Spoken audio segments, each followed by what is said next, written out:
these will go red. Okay, Assalamu alaikum wa rahmatullahi wa barakatuh. You're listening live on 102.5 FM, Ramadan special EAVA FM, with your host Ismail Shafi on the Reva Show. So we've got two guests on today. We've got Brother Hamza and Brother Rashid. So before I start, before the story goes, how they came into Islam, etc., I just want to say a bit of history with Brother Hamza. I knew him back in the college days. I don't want to give how far away now, but it was quite a while ago now. So I knew him. He was originally from London. I can remember he came. He was new in the college. Saw him around. I just introduced myself, and he was formerly known as Leon.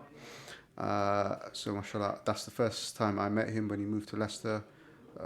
Spent a little time with him at college, and I think I can't remember exactly. I think he went on to another college, or I left, or I can't remember. But I kind of paths went far away. Never met him after that. I think about 2 years ago, 2 years ago, I think approximately. I was in Jummah Salah, Masjid Omar, and I see Brother Hamza, and I say, I know that's a familiar face. I know him from somewhere. Then he clicked to me. I'm sure that's Brother Leon. Then I'm thinking, is it him? Can he be him? And then when I saw him, it was like a side angle, and I came across, and I go, no, that's him. Definitely. Then I approached him and I go, Leon. And he goes, yeah, Leon. Yeah. So that's my first encounter with him. So anyway, before going into the full details, so Brother Leon, still calling you Leon, Hamza.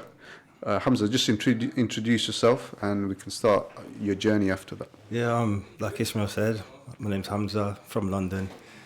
I'm from Jamaican background. I don't mind telling you how long I've been in Leicester. I've been in Leicester 22 years now. Whoa, it's been 22 years ago. We're giving our age away. Old, man. Yeah. And basically, I come onto Dean in 2013. I took my shahada. 2013, you gave a shahada, yeah? It was after a time I was struggling in life, as I say it. I couldn't get a job. I was arguing with my ex-girlfriend at the time. Things weren't going right. Yeah. So I gravitated to a friend that I've got. I used to train with at the gym. Yeah. He's a Muslim. Okay. Prior to that, did you believe in any faith? Or? I believed in God. I struggled with Christianity. Okay. I was born into a Christian family. Yeah. Like I said, I struggled with understanding it. Yeah. But I noticed my friend, he's a bit of a nuisance. Yeah. He used to get in a little bit of trouble and never used to worry about what he was in. Okay. And one day I've asked him, because I was getting a bit stressed out, to be honest. And I asked him, how come he's managed to keep a cool head all this time and he's always in and out of trouble and stuff like that. And he said to me, I just make dua. And he told me what the process, because I didn't understand what dua was. What dua was, yeah. He gave me a couple of CDs to listen to and said it would help. After, I'd say about a year, I didn't see him. Okay.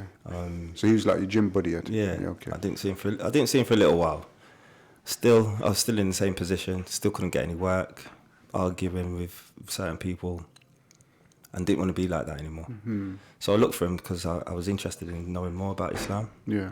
But I couldn't find him. Okay. But then I saw a mutual friend and asked about him, and apparently he went to Pakistan. Okay. So nobody could get hold of him, basically. Yeah. But he introduced me to a brother in Coventry via text. Okay. And I asked this brother to come and meet me. And he asked me a few questions about myself, my religion, what I believed in. And he said, yeah, he'll come and talk to me. Yeah. And this was on the one weekend. Okay. The weekend I was supposed to meet him, I went out. Yeah. I didn't feel too well in the next day. Yeah, so you're partying all night. Yeah. So I cancelled the meeting. Yeah. And then for 3 weeks after that, I kept calling him to say, come and meet me. Then in the end, I got a bit fed up with him. And I called him on this Wednesday, I remember. Yeah. And I asked him, I said, is there a top secret to this? Yeah, that you're avoiding me. Yeah, is there a reason why you're avoiding me? And he goes, oh, no, I'll come now. And I was pretty shocked because up until then, I couldn't get hold of him. So we came up to Leicester and I met him at KFC. Oh, in KFC, yeah, okay. He said a few words to me. He said, look, the reason I didn't come is because I wanted to make you sure that this is what's right for you. Okay. I took my shahada in the car. Wow. But as he claims he's not a learning person, so he wanted to make sure that we did things right. So he took me to the IIC. IIC, okay. Highfield On Street. Highfield Street, yeah. I met Malana Cindy. Yeah. And took my shahada there. Okay. And from then I've just been doing classes and Yeah.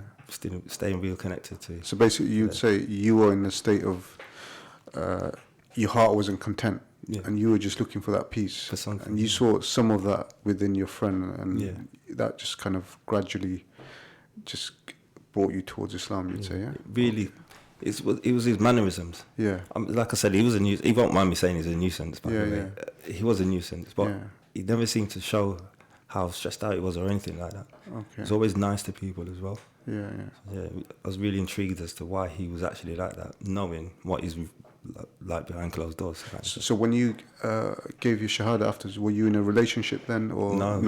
That's I had come away from the relationship anyway. You took away. Yeah. Okay. After you embracing Islam, did you tell your parents?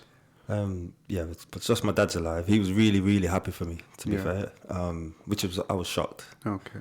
He's not religious, but I don't think he would have expected me to become a Muslim. All right. Just because I've not shown any interest in religion. In religion before. Yeah. Not to him anyway. Yeah. But yeah, he was happy for me because he could see how much I was under pressure at that time. Okay. So, and then your mother, you said, passed away. Yeah, she passed away when I was young. A while ago. Okay. So, did your father notice any kind of like changes after your shahada? After I took my shahada, I've got to say, it felt as if somebody just threw water all down my body, and everything was just gone. Any worry, anything it just disappeared. Subhanallah. Yeah. The very next day, I applied for a job and got the job on the same day. Allah. So I credit that to Allah. Definitely. Yeah. I've had problems though. Yeah. People have not accepted it. Yeah. Initially, didn't accept it too. My ex, for instance, we've got a child together. Okay.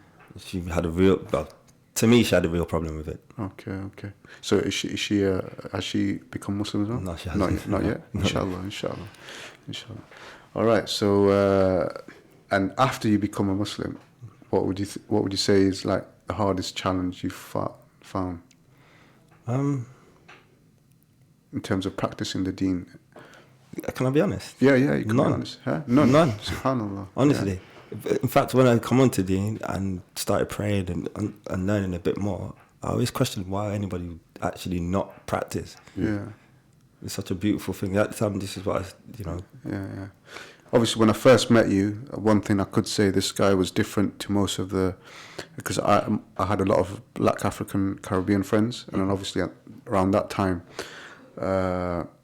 what's the word to use? A lot of the friends weren't getting up to no good, basically. And a lot of arrogance was involved as well. Yeah. And that's the Jahiliyyah trait, where you be totally, you think you're kind of untouchable and you look down on others in an inferior way. And when I met brother formerly Leon Hamza, he never had that trait. I have to say that, subhanAllah, he never had that trait. So definitely Allah's seen something in you that He's guided you to Islam. So, mashallah. What do you just love about Islam? Obviously there must be something, but is there something that sticks out for you in particular? How peaceful it is. How peaceful it is, yeah. And how it's, how humble people are. Yeah. MashaAllah. The humbleness. So, mashallah, you take lessons at IIC. That's a place that I think needs a lot of more recognition than people are not aware of. So, I actually spoke via text with Maulana Sindhi today, who's the founder of IIC, the Islamic Information Center, and he was saying basically, to give the shahada, that's half the work. The most of the work starts after the shahada, the aftercare. So obviously a lot of support is needed, a lot of teaching needs to be given. There's all kind of obviously problems and difficulties. It could be counselling, etc. So the IIC actually gives out all this advice and all these good things that they do. So definitely support the IIC. They've got a branch on Highfield Street, and they've got a place on Orson Street as well now. Yes. So inshallah, whatever way you can, you support them. Firstly with your du'as, financially, and it's great work they're doing. Maulana Sindhi's not only, I think, scholar that I know in Leicester who's actively, mashallah, amount of shahadas that have taken place in the place. He sends me regular. He doesn't send them out to everybody, but he sends them to myself, and I'm sure to a few others who have given the shahada in the place, and there must be numerous. So inshallah, with your du'as and whichever way, financially, whatever way you can, support the IIC, inshallah. So inshallah, I'm just going to go to our friend Rashid as well. Inshallah, we'll interject as well. So, Brother Rashid, introduce yourself. Hi, I'm Rashid. I'm originally from Staffordshire, from a small little canal town in Staffordshire. Okay. It's predominantly a Christian-based community, and I I made my shahada in 2014, actually, a year after you, Hamza. Yeah. So I've always been a curious individual, I would say, and spent a lot of my time through my late teens or through sort of university, as well as studying, obviously. Studying a lot of different sort of religions, grew up in a Christian community.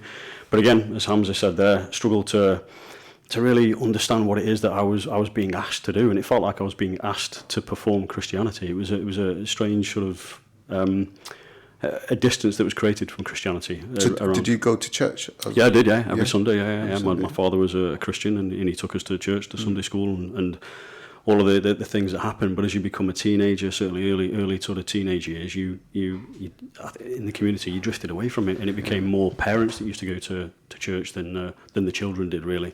And the separation sort of happened at that point.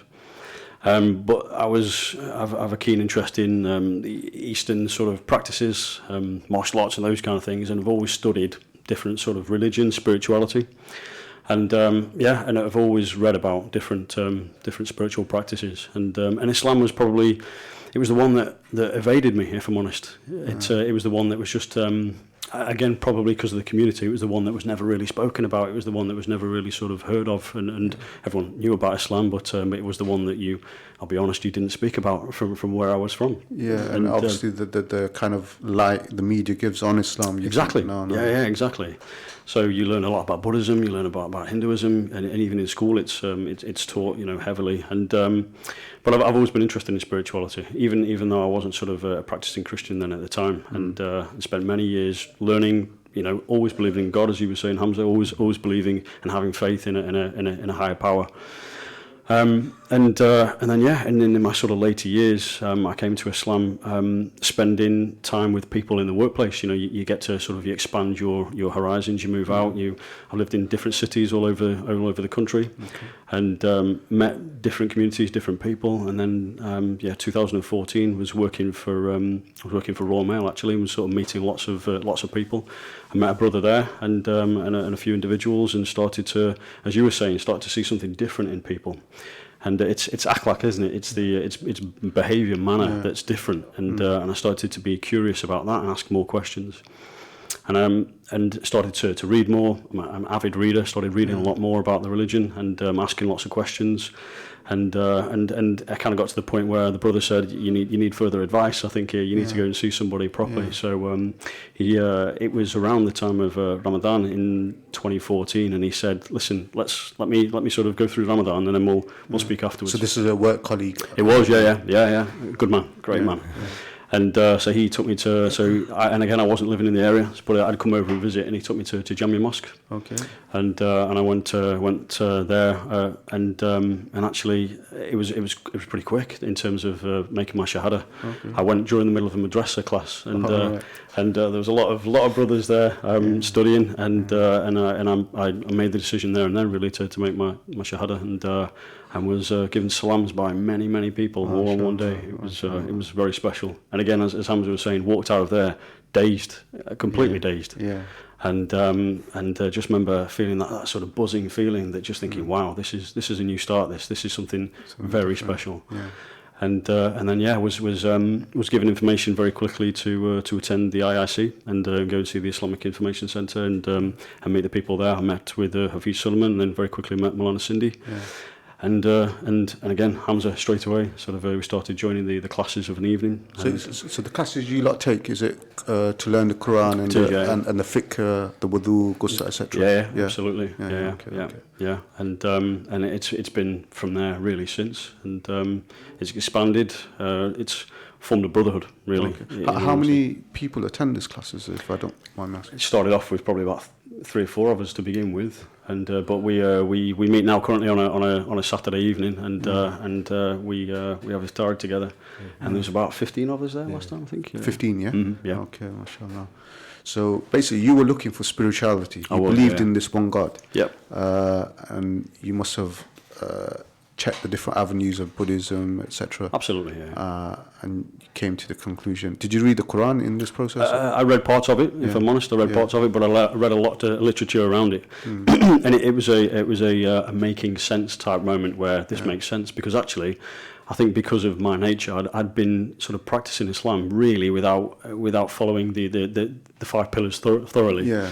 And but in terms of behaviour, manner, in terms of stopping things that are haram, way before I even sort of met the brother in work. And, so you were halfway there, weren't you? Yeah. It was a natural evolution really, to get onto the right path. So were you married after you became a Muslim, or? Yes, married later on that year, right towards the end of 2014 in the end. Right. So it was my wife. I met her in work, and and as soon as I'd sort of she'd realised that I'd made the right choice.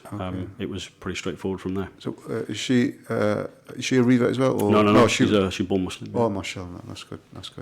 All right, okay. And your family members, like, similar question I was asking. So how did they take it? Very well. Yeah, very well indeed.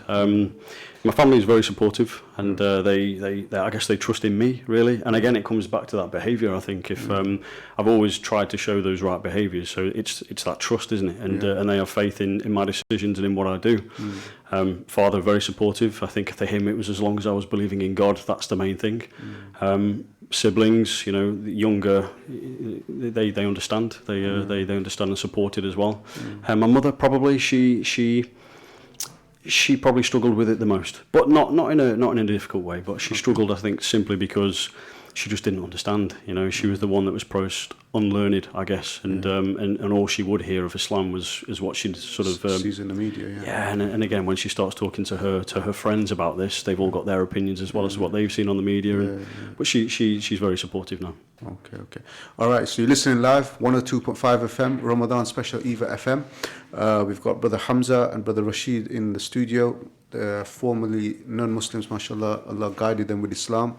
If you have any questions you want to ask them, you could either text in on the studio 07450 925 084. That's 07450 925 084. You could even ring in if you want. It's Leicester 212 9324. And we have a few people join in as well. Producer, can I just see the Facebook message?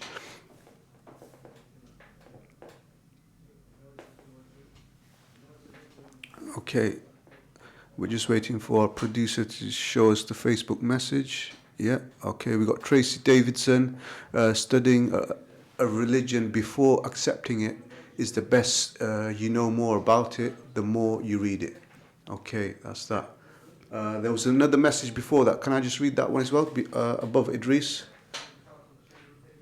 Okay, David Garcia, Dawood, Salaam bro. Leon always had and has a good heart. You could see it in him from the first time I met him. Subhanallah, same thing he said. Friends aside, he was always humble in my view, mashallah. Jazakallah khairan, Brother Dawood.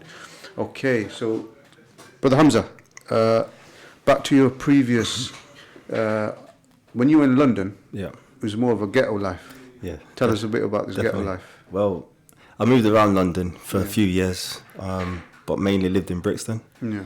As you can imagine, you've heard the stories, right? Yeah. I always had aspirations of being a professional footballer. Okay. So that was my escape from certain things that were going on, but I was always kind of on the periphery of what was going on. With my peers. Yeah. But I must say, with the school I went to, majority of my friends there were Muslim. Okay. Sorry, we've got 31 seconds before we go on an advert. All right. Yeah, yeah. Yeah, like so. I knew that I was exposed to Islam quite early. All right. Okay. Okay. I didn't take it seriously till I actually, you know, I was in a bit of a spot about them myself. Yeah. So before after the break, inshallah, we'll just go into how today in Brixton itself, the amount of shahadas and people accepting Islam. So inshallah, we'll cover that after the break, inshallah.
Assalamu alaikum wa rahmatullah. Listening live to 102.5 FM, Ramadan special EAVA FM with myself, Ismail Shafi, and on the Riva show, we've got Brother Hamza and Brother Rashid. Prior to the adverts, we were just discussing, you're originally from around the Brixton area, and I've noticed in the last couple of years, I would say within the black community, a lot of them are embracing Islam. I'm sure the demographics must be changing in Brixton as well. Yeah, it's not somewhere I visit frequent. Yeah. Even the layouts change. It looks a lot different.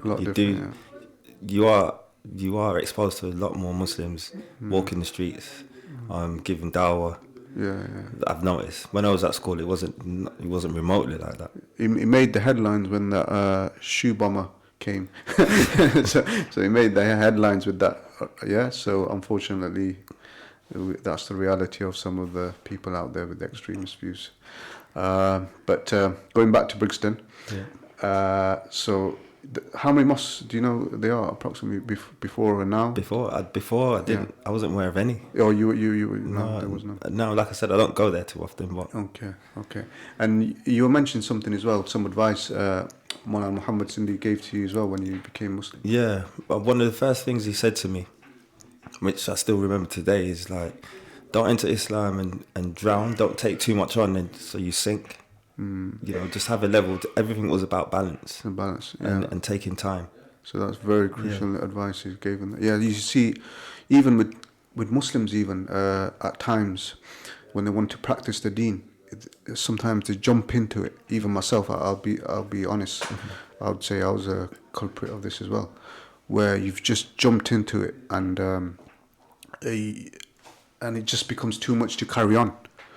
So inshallah we've got a text. I'll just read out the text. Mashallah, very inspiring listening to the brothers. May Allah keep us all steadfast. Ameen. Okay, so Ramadan special on EAVA FM 102.5 FM. That's what you listen to. So yeah, so that advice is you got to slowly crawl as you know you're learning new things, and if you just jump into the deep end, you're just going to drown eventually, and that's what's going to happen. Was it the kind of same advice that was exactly the same? Yeah, exactly the same. And I think the Islamic Information Centre keeps us at the right pace in terms of our learning, our deen. How many times a week do you go? Is it once a week or? It's evolved actually. So Hamza will go probably twice a week. Initially, I was going twice a week. It was only on twice a week. Yeah. But you're free to go there anytime you like. Yeah. I've slowed down myself. Yeah. Due to work commitments. I would see a lot more. So it's like because your own kind of timetable when you can go and you can go. But you know, the support that we get is fantastic in terms of you know, again. So our teacher Hafiz Suleiman is. He molds his time around us, you know. So I work regularly outside of the city. I'm always travelling, and I was struggling to attend weekday classes, which is where we started. And so he would put on a weekend class for me specifically to learn. Even with that, I know you mentioned about teacher. It's become a bit more than that, to be fair. Yeah, absolutely. It's almost like we're related. For me, anyway. Agreed. There's so many people that I look up to from there and take influence from. And I've done I've liaised with Hafiz Suleiman a few times. Hafiz Suleiman Budi out there. May Allah bless you and all the work that he gives as well.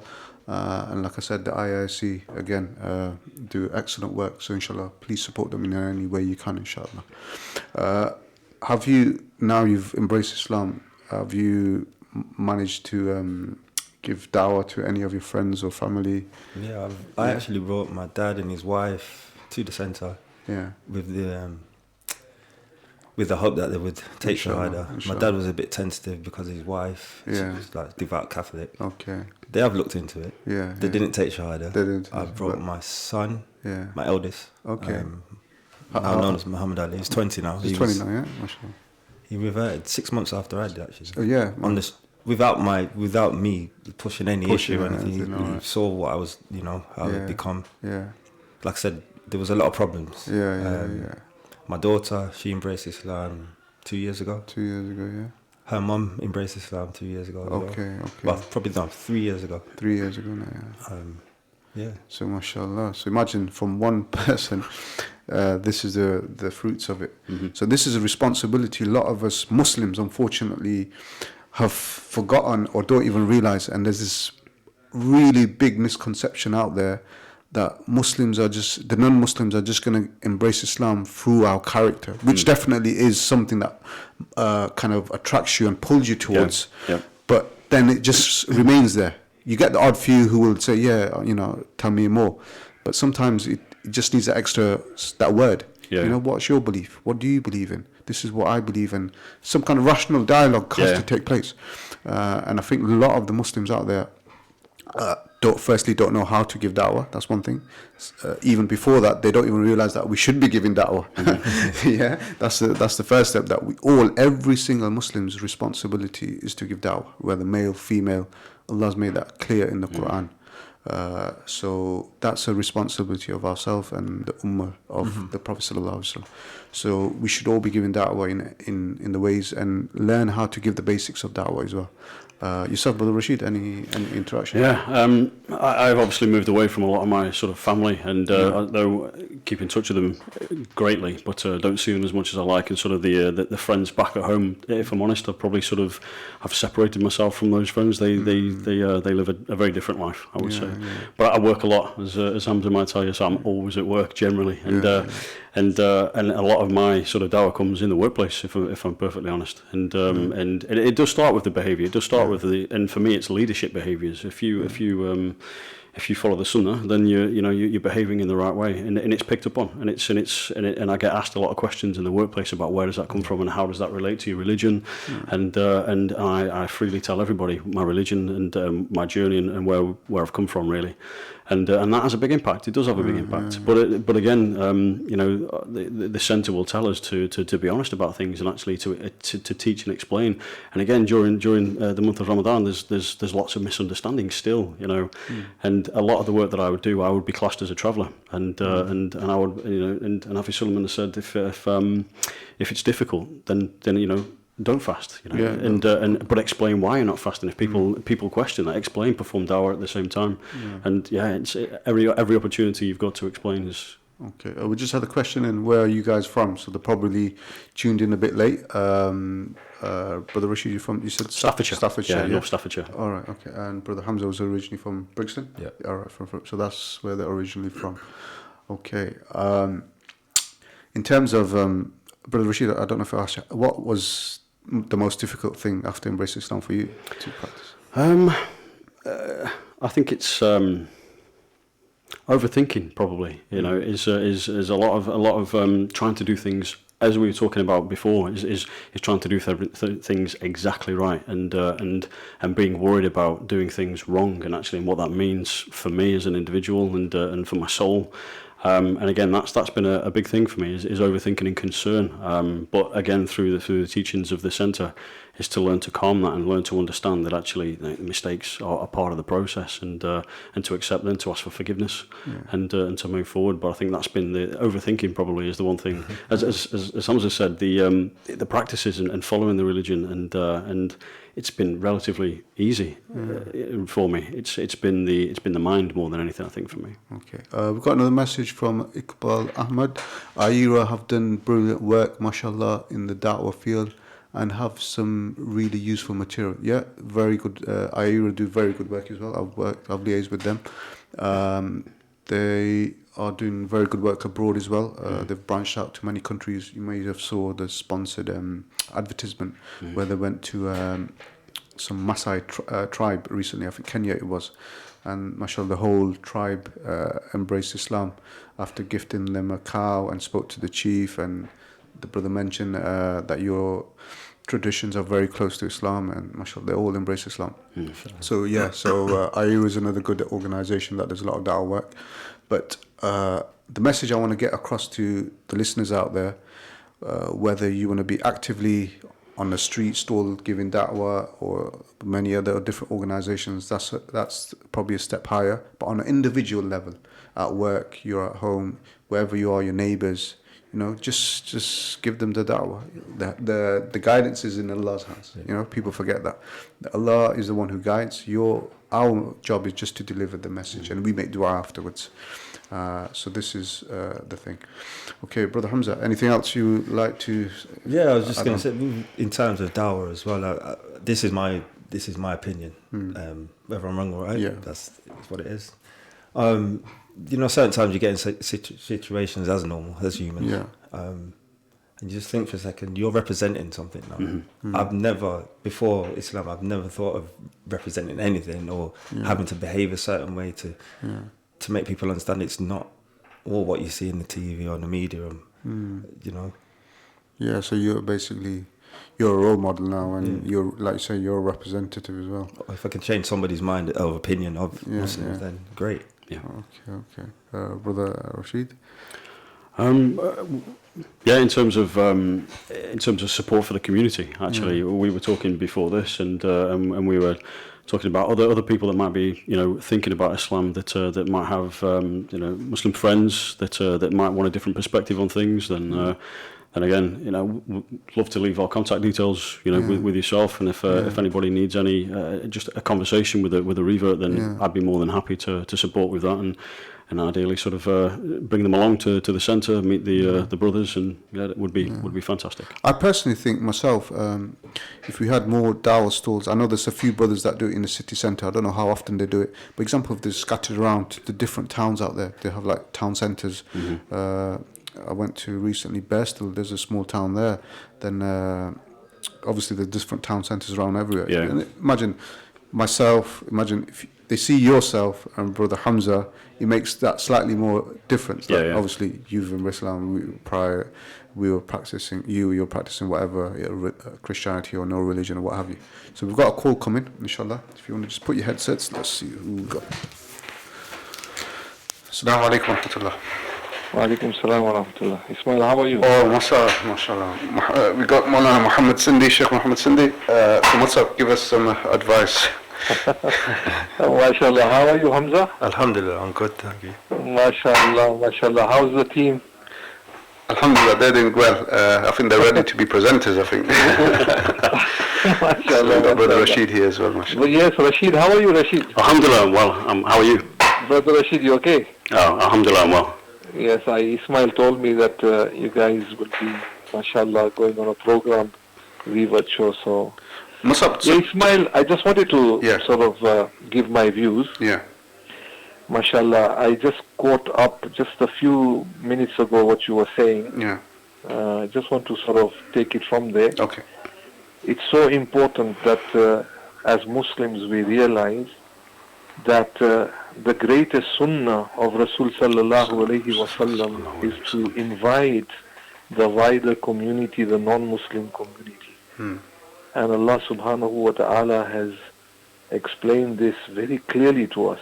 Kuntum khayra ummatin ukhrijat linnas. That you are the best ummah, and you will only be the best ummah if you are going to invite people towards Iman and Islam. Definitely. So this is something which is very, very important. Alhamdulillah, I think the only problem is, as an ummah, we are connected to so many other good works. But somehow shaitan has stalled the ummah, and we don't seem to understand the importance of this work, that how to talk to individuals. Another thing that is very, very important in my experience, alhamdulillah, the Islam Information Center opened up in the year 2000, and officially in the year 2008. Okay. But we were already doing, inviting people, and a lot of people would come to Masjid Umar. We would show them, and a lot of shahada were also taken. Yeah. So this work has been going on for a long time. I would stress that, for people to reach shahada and to take shahada, and for groups to accept Islam, that is possible, and there is no difficulty in that. What is really important for the ummah is to make sure that we provide the aftercare. I think that is more important. You see, it's like a child who has memorized the Quran, and he thinks that is it. Yeah. I've become, a hafiz, and that's it. Now I can put my Quran away. Yeah. Actually, the responsibility starts now.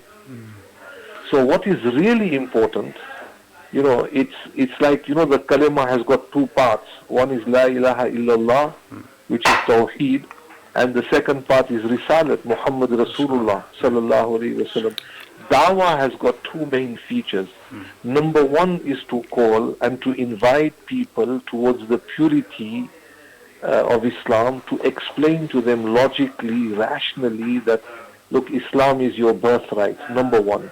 Number two, you can't just leave the brothers alone and for them just to go.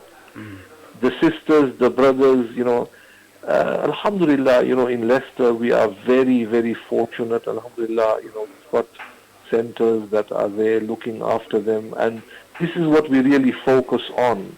This is what we aim, that we are there all the time, and we have classes, and our classes are such that, we don't say to them, we want you to come at this time. Actually, we say to the students that, look, what time is good for you? Wow, subhanAllah. And it's tailor-made, and, we open Saturday, Sunday, holidays. There's no holidays. Every day, any time, day and night. Whenever you come, alhamdulillah, you are our brothers, we are one family. And so, this is something very important. And these centers and, dawah centers, you need everywhere.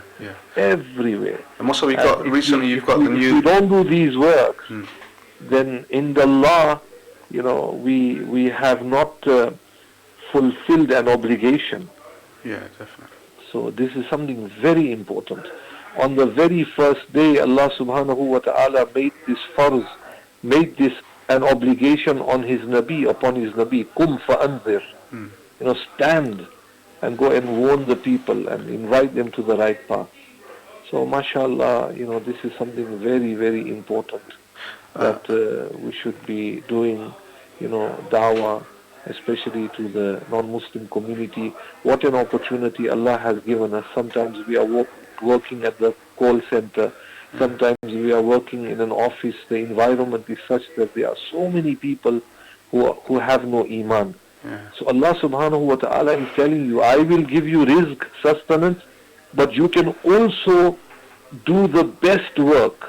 The best work is to talk to your friends about iman and Islam. So if every listener out there were to take on this responsibility, I think the number of Muslims would be doubled, Musab.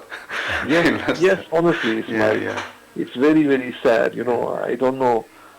I speak about this in my congregation. I speak about this so many times. Even if you look at the history of the Sahaba, wherever Sahaba Kiram Ajma'in went, their focus and agenda was only to open up Islam to people.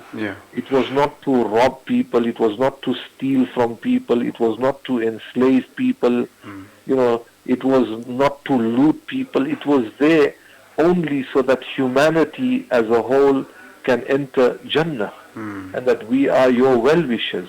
That is why we give dawah. Our dawah is with sincerity. There's no blank check that is going to be given to us. We are only doing it to please Allah, and that all of humanity should enter Jannah.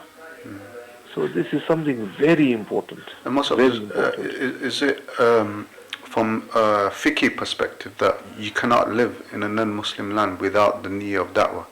Is this you can elaborate on this? Of course. I mean, especially where there is a possibility that you will be influenced in a negative way. So if you are going to be influenced in a negative way, Allah subhanahu wa ta'ala has left the option open that you do hijrat and you migrate. This is a known fiqhi mas'ala that where you cannot practice your deen, then what do? The only option you have is that you migrate to a place where you are free to do ibadat and to worship Allah subhanahu wa ta'ala. When things became very constricted for the people in Makkah Mukarramah, Rasul sallallahu alayhi wa sallam guided one contingent of the ummah that go to Africa, go to Abyssinia, and find a place where you are free and you can worship Allah. So if you are living in a country also, you have to be very, very careful, and our intention should be that yes, we are here, and our intention should be that inshallah we will also be talking about Allah and His Rasul. I mean, this is logic, you know. I mean, what stops a person from talking about Allah to people? وَمَنْ أَحْسَنُ قَوْلًا مِمَّنْ دَعَا إِلَى اللَّهِ. And what is better than this statement? Which speech can be better than this speech that you say to people that, you know, my Allah is the one who I worship. You know, and you invite people towards Allah. And you say to them, إِنَّنِي مِنَ الْمُسْلِمِينَ, that, you know, I am from amongst those who are subservient to Allah. So there's a way of talking to people. You talk to people, you invite them, you speak to them logically. You know, this is your birthright. And it's not about, you know, we have an agenda or it's a political movement. It's not that. It's based on sincerity. Islam is as natural as drinking water. So this is what we have to do, all of humanity. This is what we have to do, insan. You know, we've got other activities, but there is no profession better than this profession. To call people towards Allah. That is the profession given to the messengers, Anbiya alayhimus salam. To this day, approximately how many have given Shahada in the IIC?